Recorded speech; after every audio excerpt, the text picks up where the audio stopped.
preparation, which often takes up to 9 months, but here only a few seconds. And then the packing, the getting ready to leave from our Cambridgeshire home. The idea of this film is to give a sense of the experience of fieldwork. It's not a model. This is not a typical fieldwork. And we're not trying to teach you how to do fieldwork. Just to get an idea of some of the emotions and ideas that are encountered when you go to another culture. So we fly across to India and then across to Kathmandu in central Nepal, arriving over the mountains and the rice fields. The city of Kathmandu, vastly expanding and now bustling and busy and quite polluted at about 6,000 feet altitude. Already time is beginning to slow down, though the streets are filled with fairly ramshackle cars and a lot of pollution. We spend 2 or 3 days characteristically in Kathmandu, visiting friends, meeting people, talking, relaxing, staying often in a hotel.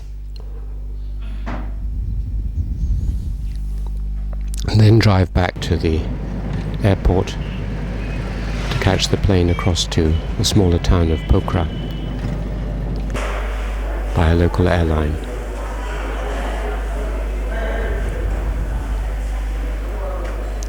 Again, a lot of waiting, slowing down from the rush of Western life. Not too many flights on this day. This local flight across to POKHARA takes about 40 minutes, whereas if you go by bus or car, it takes a whole day.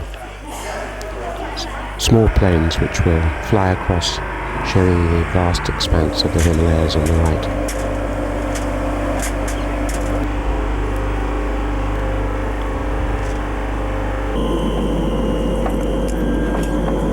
Taking off from Kathmandu, and then across the rugged and deforested lower Himalayas.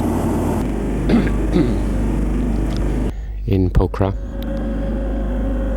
the first wheel that arrived here in the 1950s was on an aeroplane. At about 2,000 feet, a beautiful warm town, still with much charm. An intersection of the east and the west, where the Gurungs, the people we're going to work with, marked in the centre of the map, live. About 160,000 of them, or a little more in that area, centred around POKHARA, many of them now living in POKHARA. POKHARA itself very busy, full of taxis, full of buses, but now rather denuded of tourists because of the political situation. A mixture of the old town, the old markets, and the new supermarkets. Electricity, medicine, doctors, videos, all this in a rush in the last 15, 20 years. And even the Rover's Return pub.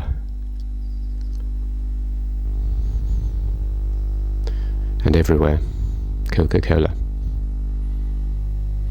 The old hippie world still remaining slightly, and their hotels, one of which we stay in, Hotel Sakura. Every year we stay here in the top of this hotel and look out on this view of the mountains behind the hotel, where we will be walking shortly. But before that, because we've been 16, 17 times, we have family and friends, and here I am dancing with my younger sister at a housewarming party. We go through a layer of relatives and friends and catch up on local news and gossip and enjoy ourselves for 2 or 3 days before we go on up to the village. There we meet my older sister, and on the right my sister-in-law, my adopted father, Lieutenant Bowen Singh Gurung, his younger relatives playing in his courtyard, including Prem Kumari at the back on the right, the girl who will feature a lot in this film. She is my sister Dilmaya's daughter, adopted sister. So we check the local census. We're doing a study of the town Gurungs as well as the village Gurungs. So these children aren't related.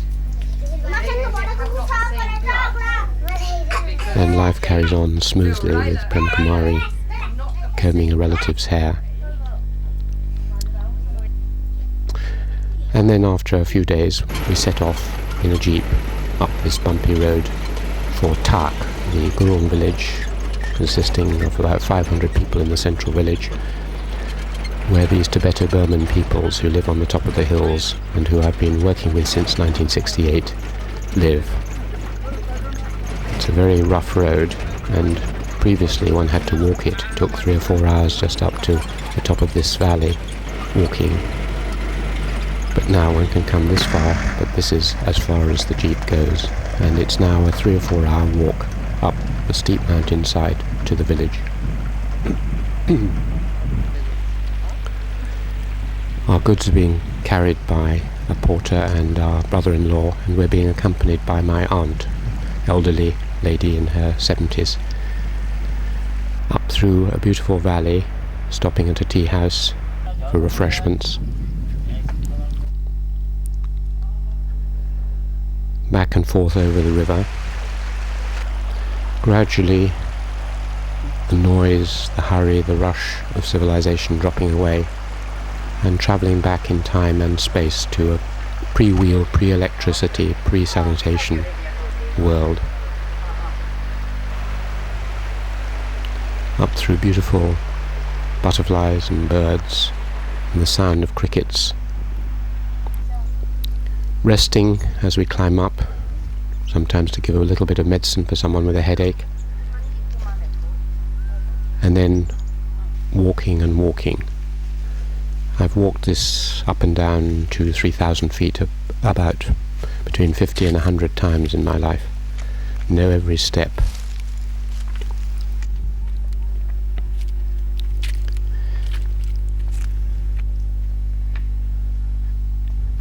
As long as one takes it easy, it's fine. And a chance to wonder about what will meet one when we reach the village. Another stop. We're very hot and thirsty, so a tangerine is very welcome.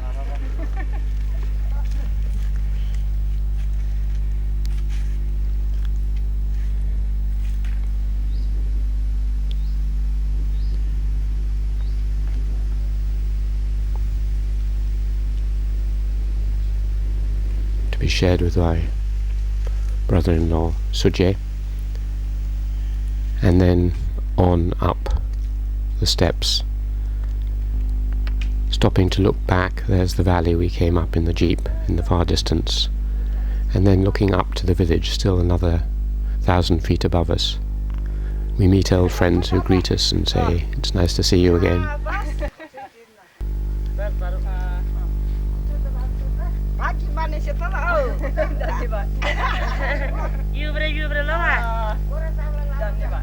And then walk on up to the ridge just below the village.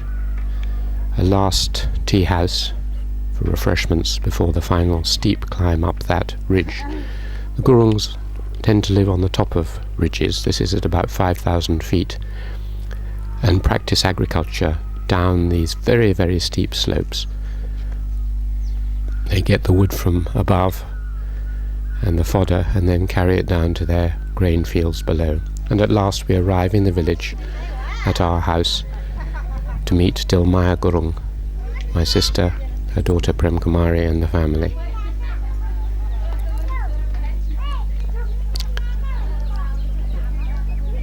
So we've arrived.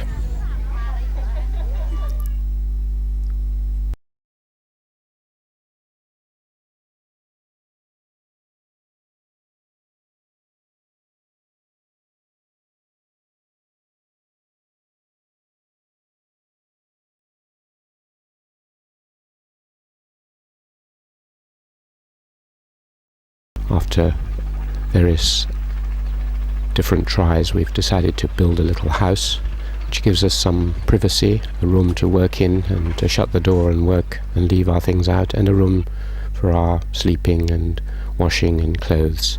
Just 2 rooms above a buffalo stall. Just enough privacy, and yet it's placed in a courtyard, so we overlap with the family we live with, Dilmaya's family. That combines privacy and sharing in a reasonable way, because the sharing takes away much of the burden of living, the washing up, the cooking, the cleaning of the house and so on. Dilmaya helps with many of these things.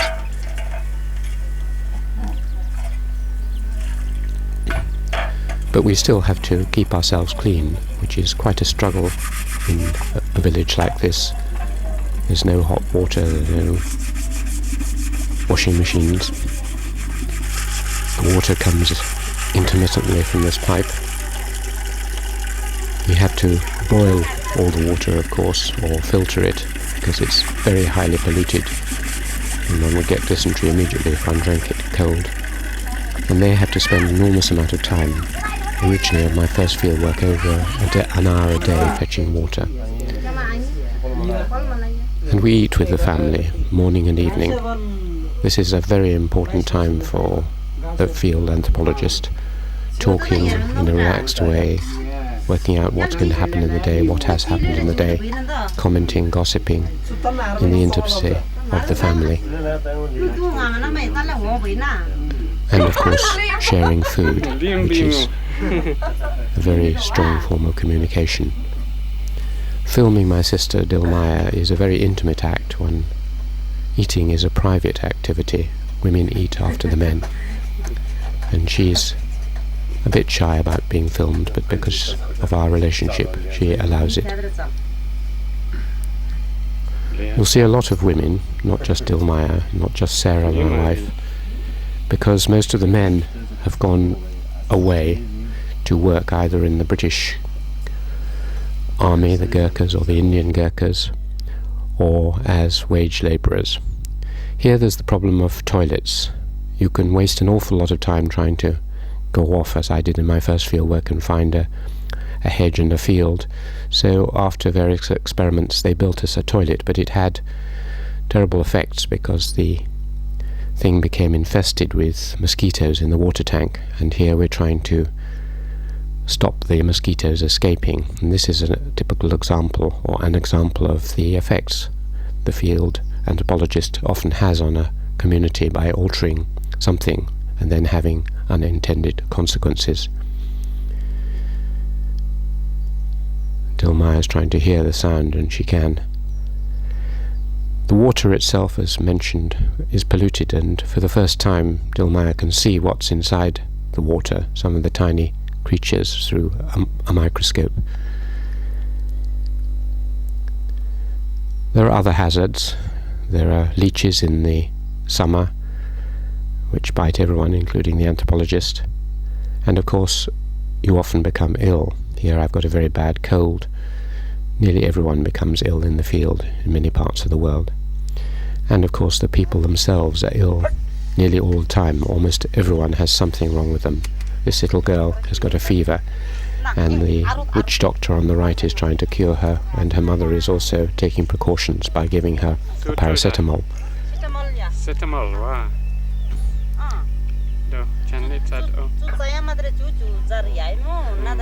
When the anthropologist pulls a ligament in his finger, he consults the witch doctor, who says a spell over it.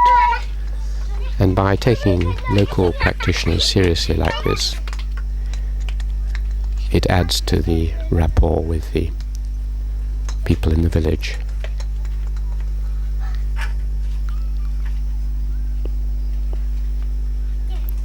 The finger was much better after this, I can assure you.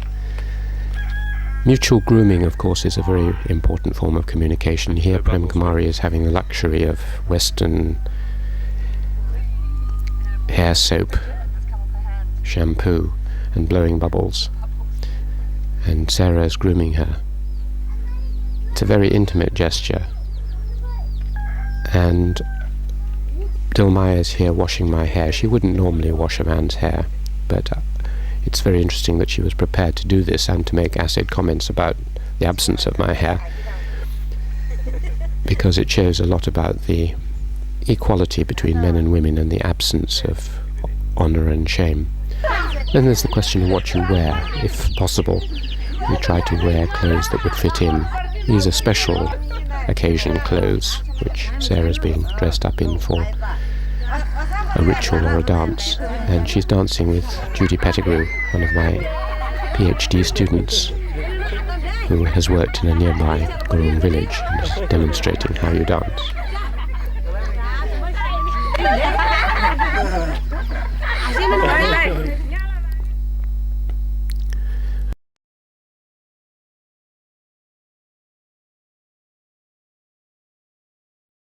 That's not just language, but the whole body.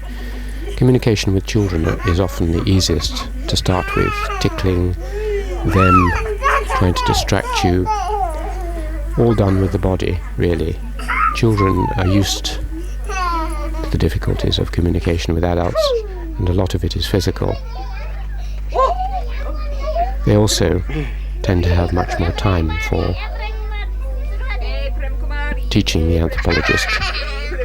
And so here Prem Kumari is teaching Sarah the names of the different fingers: father finger, mother finger, brother finger, sister finger.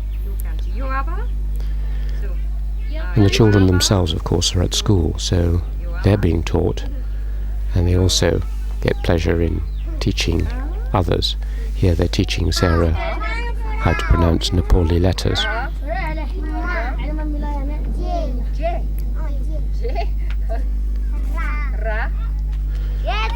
And one learns from adults and young men. Here, an ex-Gurkha officer is teaching Sarah Nepali. The most difficult thing, though, is actually practicing it and going out and having the courage, when you know hardly any of the language, to speak to people. And Sarah's trying out her few words on a friend who's just had a baby.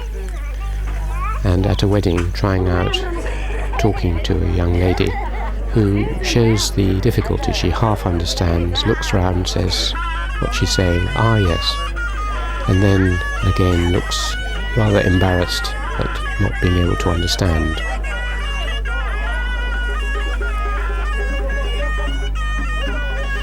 But if you have some photographs to talk about, this is my aunt, this is my uncle, animation and excitement.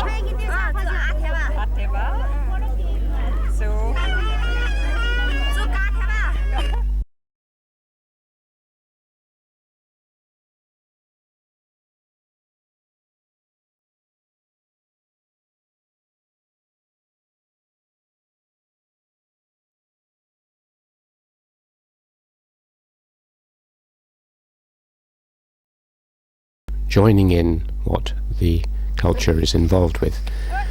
And here we see participation in agriculture. Of course, this is staged, or we only do a little bit of this kind of activity. We don't spend our whole time working on the agricultural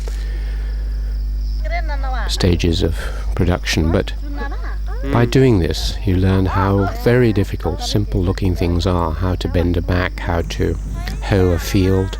Just a few minutes of doing this shows you the tedium, the boredom, the exhaustion in the heat that they have to endure hour after hour, and you begin to understand why many people in these very difficult circumstances want to leave the villages. Now they see opportunities elsewhere.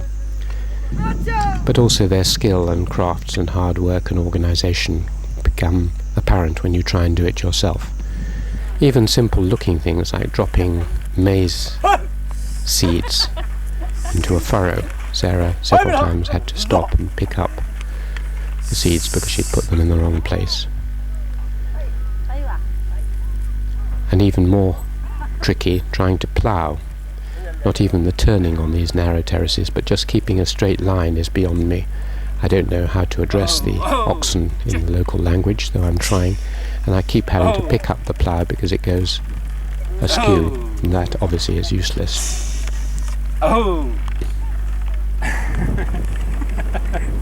go to Thai. Oh!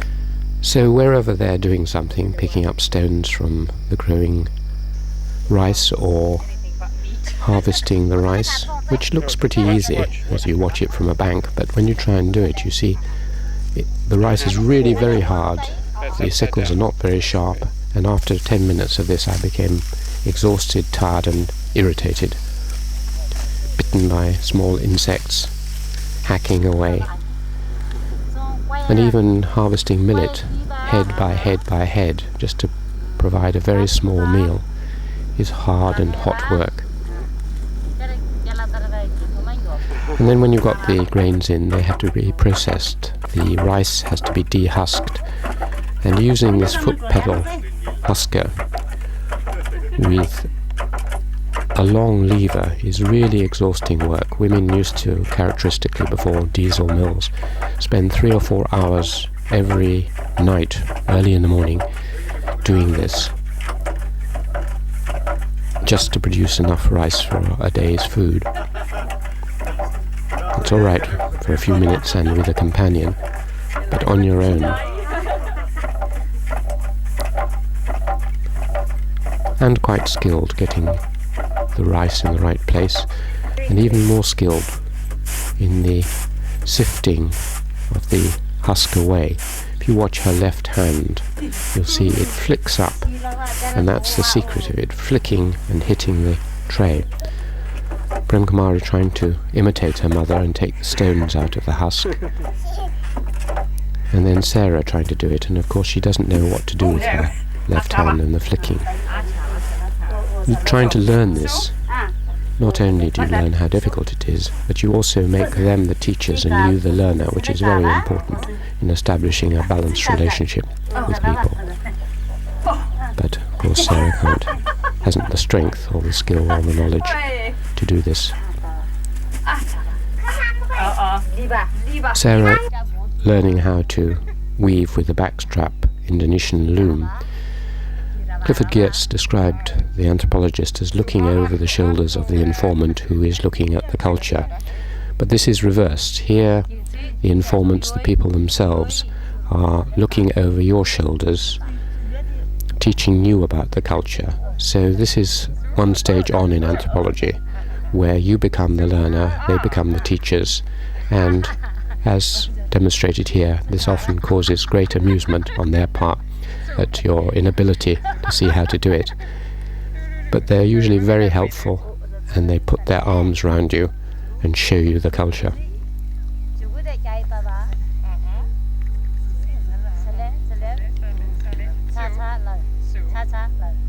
Shake it up and down. Shake it up. Of course, when they're doing other things, we sometimes help, like when they're loading up the wood for the long monsoon period.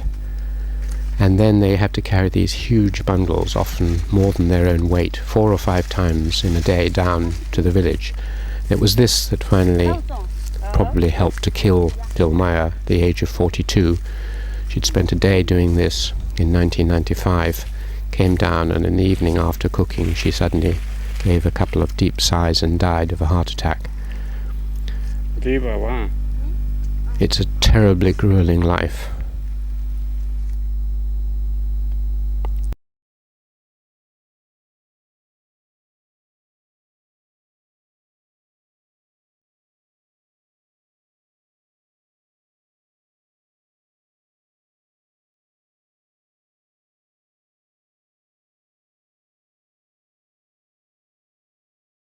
Here we're going off to a small puja that is being done at a house for a young man who's abroad, and so they've got in some Brahmin priests to do a ritual.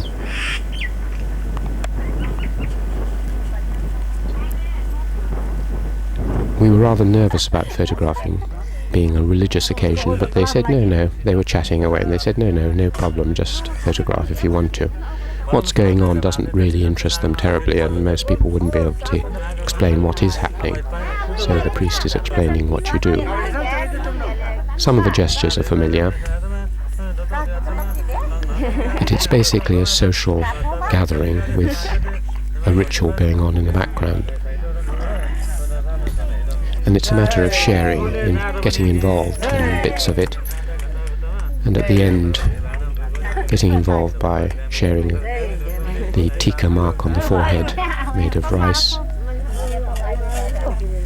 One has to just suspend whatever disbelief one has and religious principles, because you can combine religions in this area.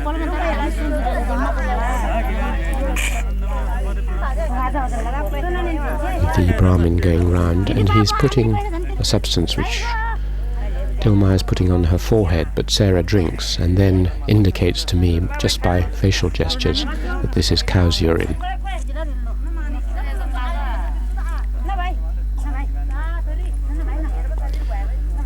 And finally, the women, and again it's all women, the men away in the fields or abroad, the women go off with bits of food for their families. On you go.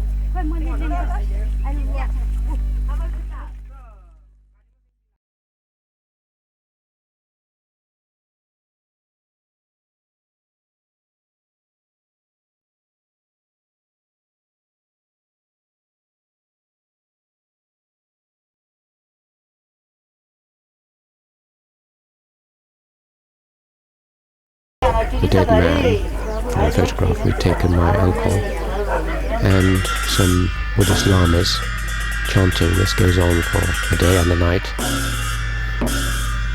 It is very repetitive. Most people don't understand what's going on. There we see the old widow behind the 108 lights. And it can be extremely boring. Many rituals, particularly if you've seen them once or twice, become boring, and anthropologists have described this. But there are bits that are interesting. The relatives bowing 108 times.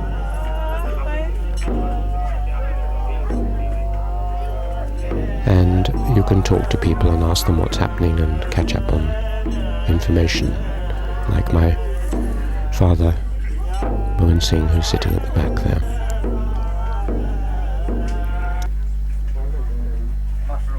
And talking to Sarah.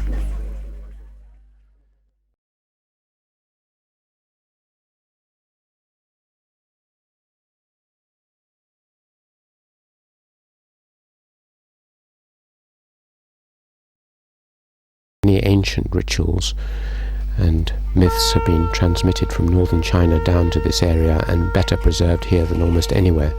So here we see in our house a 12-hour shamanic ritual going on. It starts in the middle of the day and goes right on into the middle of the night. Beating, drumming. My brother-in-law goes into trance. Dilmaya is watching.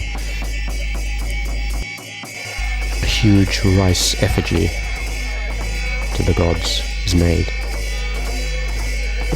Watching these things, you can't remain entirely detached. Often you feel quite overcome, frightened, excited, elated. It's all very mysterious.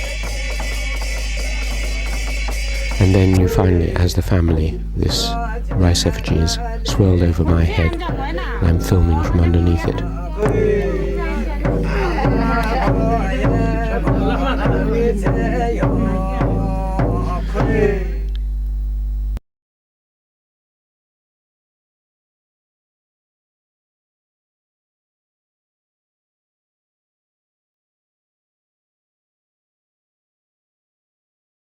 Two young girls before puberty. The one on the left is just nodding and going into trance, the other one doesn't. And they dance once a year for 3 whole days in part of the nights.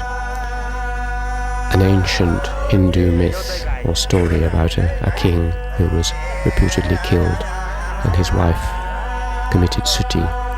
They dance this beautiful dance to the chanting of the old men. This is dying out in most Gurung villages, and like the shamanic film, this is important archival film now. They dance it for the village, but also for us, and here at the end we're sitting. I'm not using a zoom lens, so this girl is really this close to me as I sit and receive her dancing offering.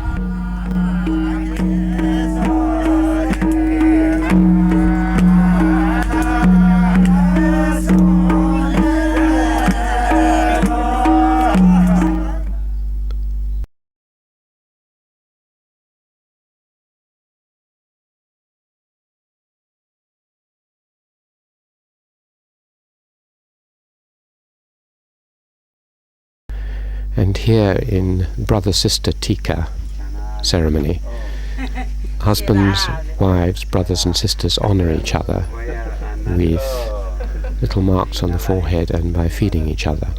So I'm first doing this to my wife, then my sister is putting the marks on me. This is done as a kind of harvest festival in the autumn. This was done once with us, with Dilmaya, the last time we saw her before her death. And it's the most intimate and honouring occasion. Above all, it's for brothers to honour their sisters.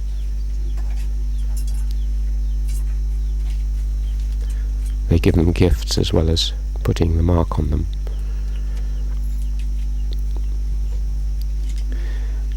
And the sisters put flowers on their brothers.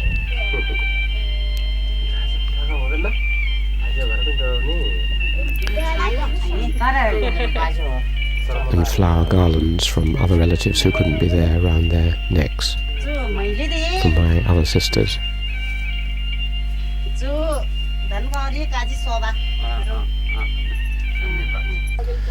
Sarah doing the same for her adopted brother.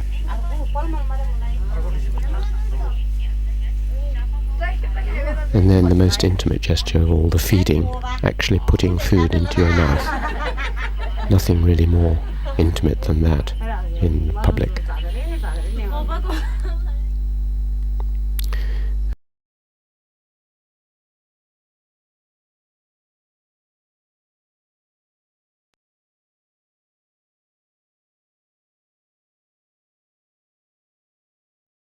Memorial service for a dead person, and it's Prem Kumari's mother, Dilmaya, we're remembering today, and taking her spirit, which has been wandering since her death in the village, up with the help of all these shamans, up across the mountains to the land of the dead.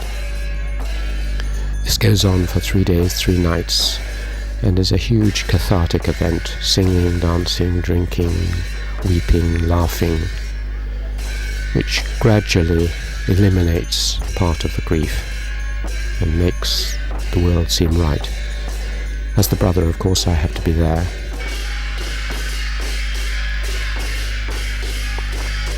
And help the spirit leave the village.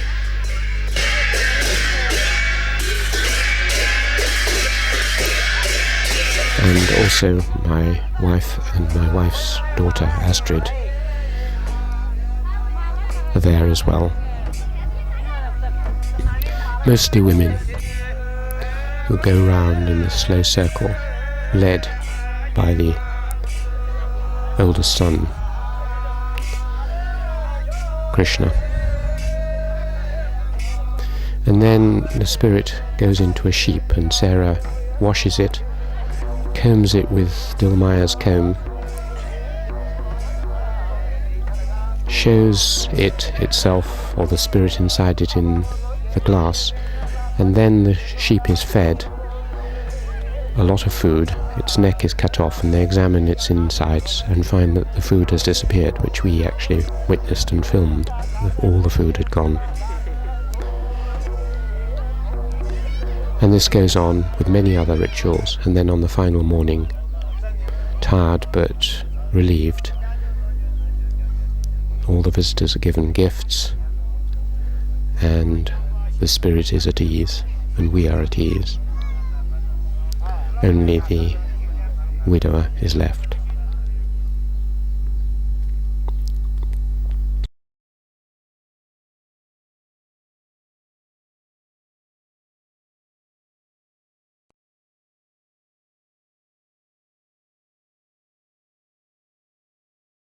You can observe in different ways. One is to sit and watch someone and then ask them a set of questions about what they're doing.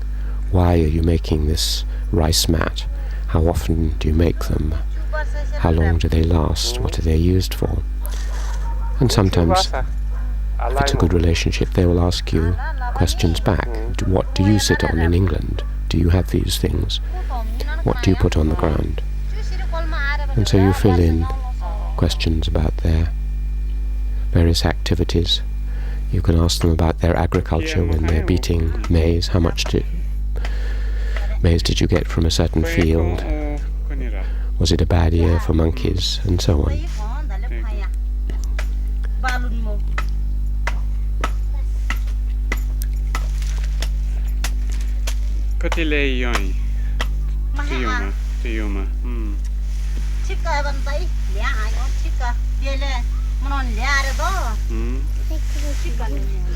And before complicated rituals, it's very helpful to talk to the shaman here, Yajong Kromje Pochu, very distinguished shaman who is explaining a day-long ritual he'll do, in which he'll fight against witches and do various activities, and he's laying out the structure of the occasion so that we can understand it better. He speaks English. And then there are the formal interviews. I have done a series of a dozen interviews, 20 minutes or so on film with Dilmaya, talking about, very frankly and openly, about all aspects of her life, private, personal, public, directly as sister to brother. Just sitting with a camera on my knee like this, relaxing, talking. This is where the real fieldwork takes place. And at the end I thank her, and she's amused and says she's never been filmed like this before. And I suggest she looks through the camera lens at me and sees what I've been filming. This is what she saw. I'm going through a few more questions with her. And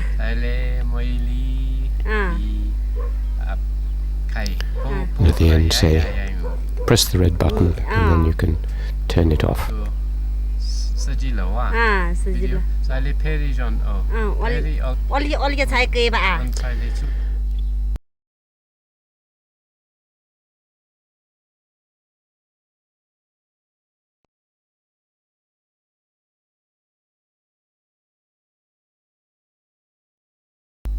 The most important part of the methodology in the field.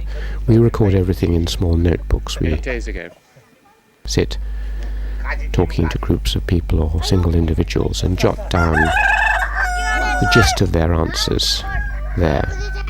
Just headings, just notes, which will be expanded later into the fieldwork diary. Just a tiny notebook which is not obtrusive and which, if lost, doesn't matter too much because there are lots of them. Trying to look at something and understanding, asking people what's happening.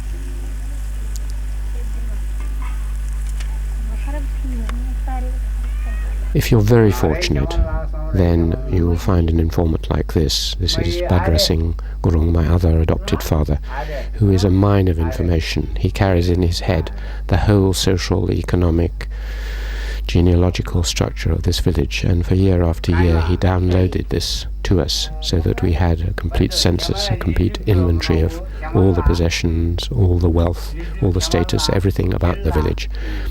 And hour after hour with him we transcribed this and later put it into a computer. So we're checking the field surveys and the who owns what and who is sharecropping what. Long, arduous work, often punctuated with colds, as you see with the toilet paper. Really grinding work, but it makes the difference between superficial and real, in-depth field work of a particular kind. A total reconstruction of a village, which is what we've been trying to do for over 30 years. Bhadra Singh trying out his English, using one English word and much amused by that.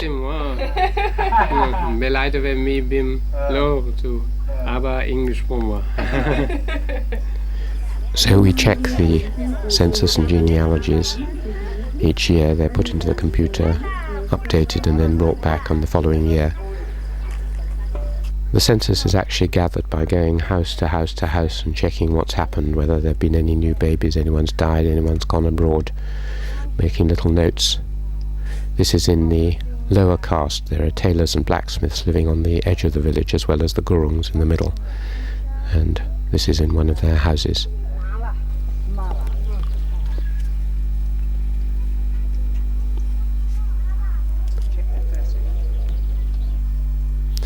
And then collating it all.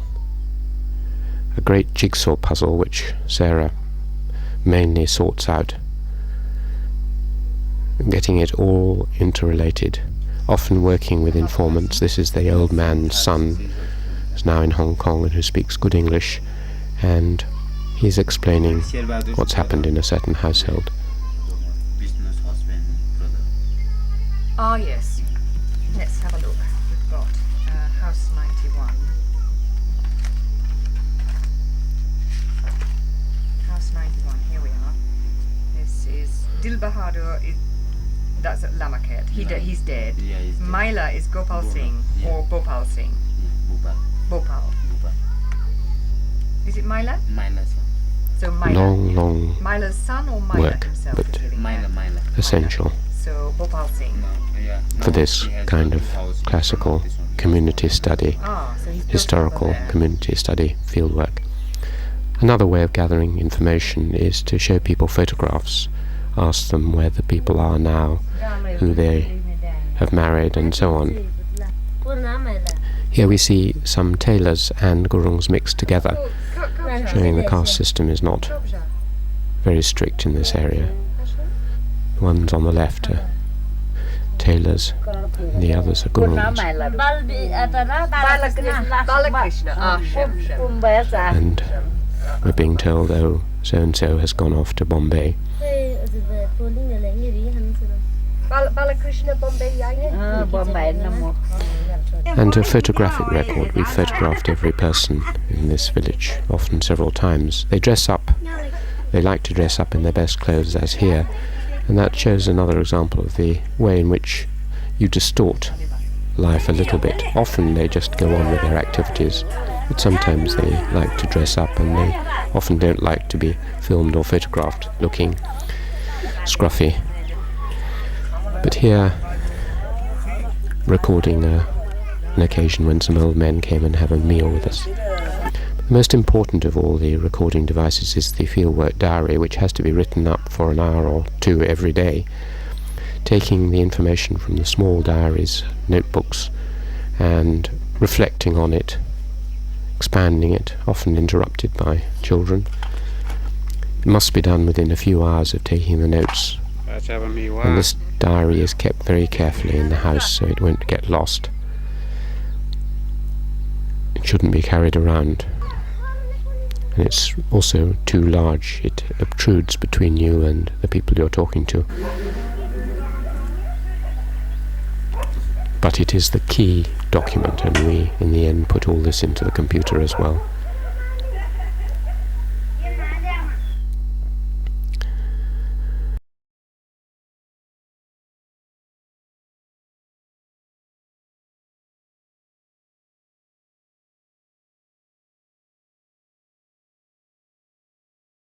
You need to reciprocate, whether it's just a sweet to a small child. I always carry a pocket full of sweets around with me.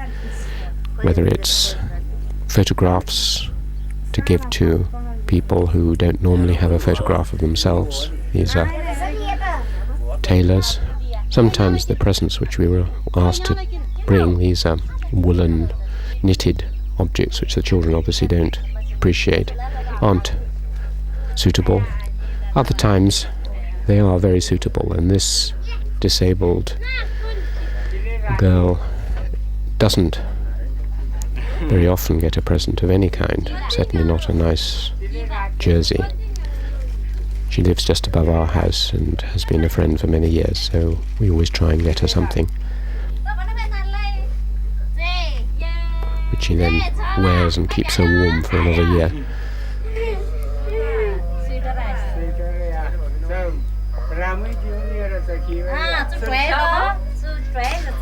Others pretending to take it away from her.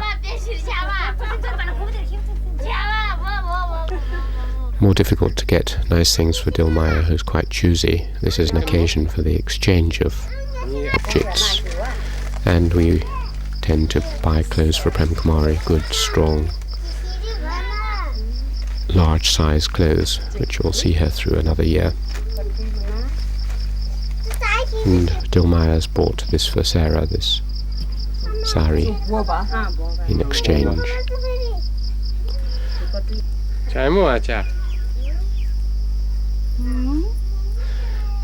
Living with the family, we notice that they don't have many very useful things like pressure cookers for cooking the rice, which saves on fuel, or thermoses to take tea down to the fields when they're working. And it's very little to us, but means a lot to them, so we help them, and occasionally have helped in a much larger way since we're part of the family economy.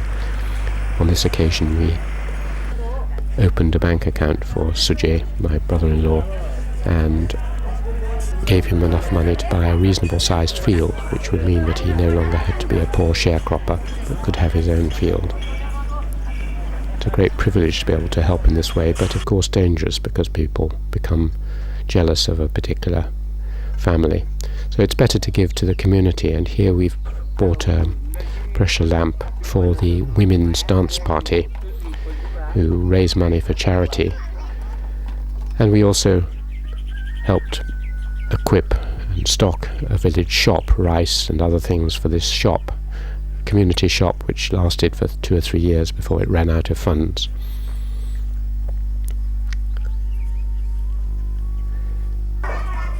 Different people can help in different ways.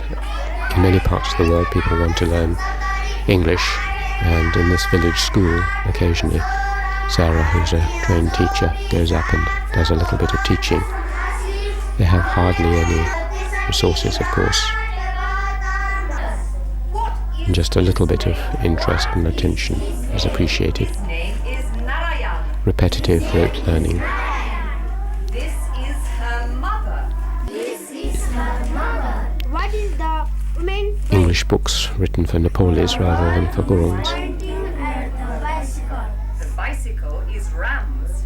The bicycle is Ram's. Another way to help is through medicine. The provision of medicine in the village is tiny, just a few pence per person per year, and so when a little boy falls off a terrace and cuts himself, we can put on some antiseptics and soothe him.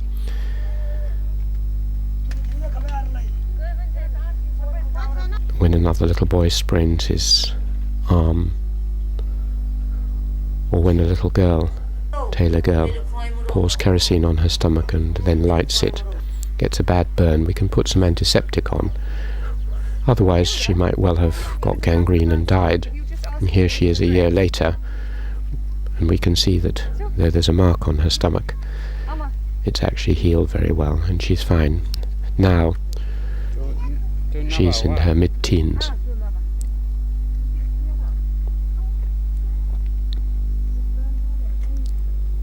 It's a great privilege to be able to, just with a little bit of neosporin on children whose hair is infested and full of sores, to be able to just tap a little bit in, or to teach someone who's lost a baby how to have oral rehydration therapy.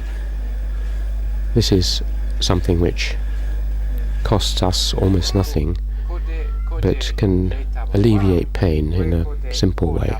So we often leave medicine, we draw diagrams of how you diagnose things, and we teach Dilmaya or her children how to administer a small supply, £10 worth of, £15 worth of medicine, which will last for some months when we're gone. There's no village dispensary. The health post is far away and often doesn't have medicine. Or again, one can reciprocate to the whole community. Kill a buffalo, as we've done here, give sweets to the children, meat to the people who often don't have the chance to eat meat off more than every few months.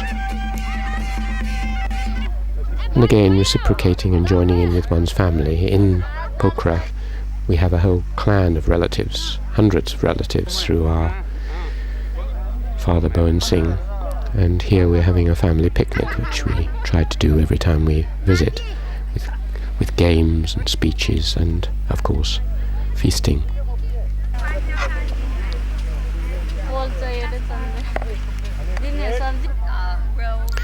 They very kindly provide white sliced bread sandwiches. To find us cheese and bread and so on, then it wouldn't be. Another way to reciprocate is to be involved actively, politically or culturally, and here I'm explaining that as an anthropologist I very much value their traditions, their myths and rituals, and that they should try and preserve them. After that speech, they were inspired to build, not just that speech, but they were inspired to build this fantastic museum, study centre, ritual centre, which is twice this size now, and preserves much of Gurung culture in it.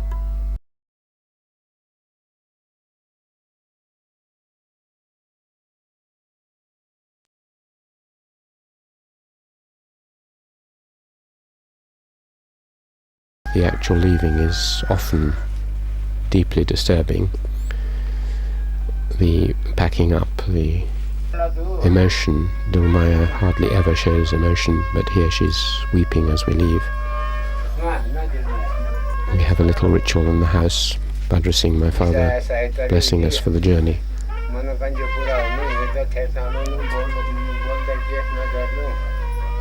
After the intensity of fieldwork and all those warm relationships, it is a wrench how much one is looking forward to hot water and television or whatever. Sometimes we just slip out of the village, other times the village band with us, the Taylor band, plays aside.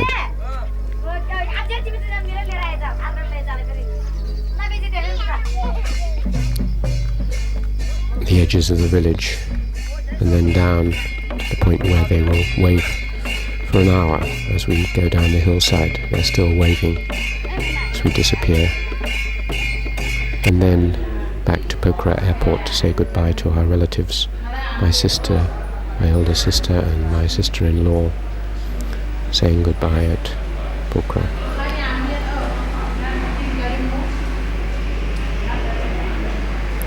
Don't forget us, they say, which we won't.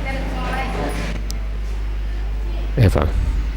Because the relationships, if the fieldwork has gone well, are as deep as any that you will have in your life. You're dependent on them, they give a huge amount of themselves, and the quality of the final fieldwork will often depend on that emotional bond, which is particularly deep with such warm and courageous, honest and delightful people as the Gurungs. Sister-in-law saying goodbye to Sarah, who obviously reciprocates, and Bowen Singh himself, British Gurkha lieutenant, reduced to tears. I've known him since 1968, a real friend. And then to Kathmandu and the international flight back to England, back to a different world. Affluent, but in many ways cold. And all there is the remembered village, and then the writing up of the fieldwork, another year trying to reconstruct it in your mind, make sense of it, relive the emotions and the events, and then analyse it and perhaps prepare, if you're lucky, for the next visit.